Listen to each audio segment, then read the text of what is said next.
Video eno ngifunye emirundi mingi mu inbox zange ne mu comment section abantu bantagi nga baginsharingira. Naye nsaba okubategeeza nti ng'omugenzi tannasiibula abantu oba kutusiibula kutuva ku maaso.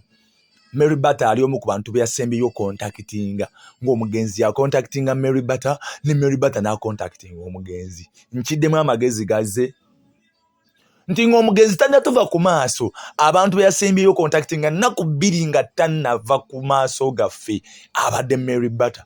Ekyo kitegeeza abadde bestiwe. Bannange bino bibaawo, nsobola okulwala osobola okulwala n'endwawo okureactinga ku lw'obuvunaanyizibwa ne issues ezimu zotasobola kutegeera. Era nga omugenzi Daudi Mugema yabadde mutuufu nnyo okwogera kwe y'ensonga, naye ate era bwe yavaayo n'agyogerako tugenza okumaliriza nga abumu ku buyambi family ekimanyi. That's why family ababadde ku ground ababadde boogera munange abadde boogera ku Mary Bata nga bamwebaza. Mwe ba social media in-laws nga mukondemminga bwe muvunaana yo family ebadde emanyi nti abadde nfanfaawe era ebadde emanyi nti abadde afaayo eri omugenzi munange yavudde ne yeebaza Mary Bata oba nfuna.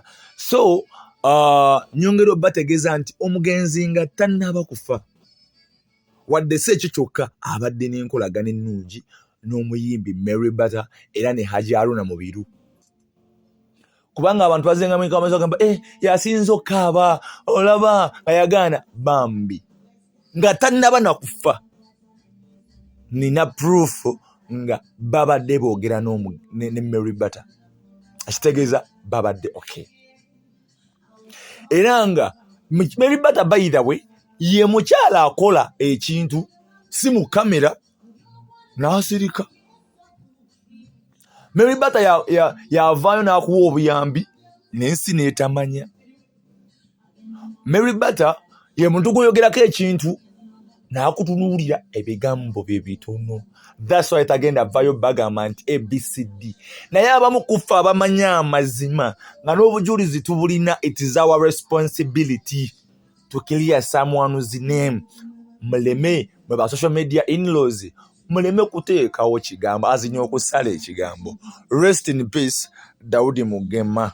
Mary Bata nsaba Katonda ayongere okukuma n'ogw'omutima omulungi kubanga era omugenzi agenza okuva ku maaso gaffe nga omuli ku mutima ng'akwagala munange.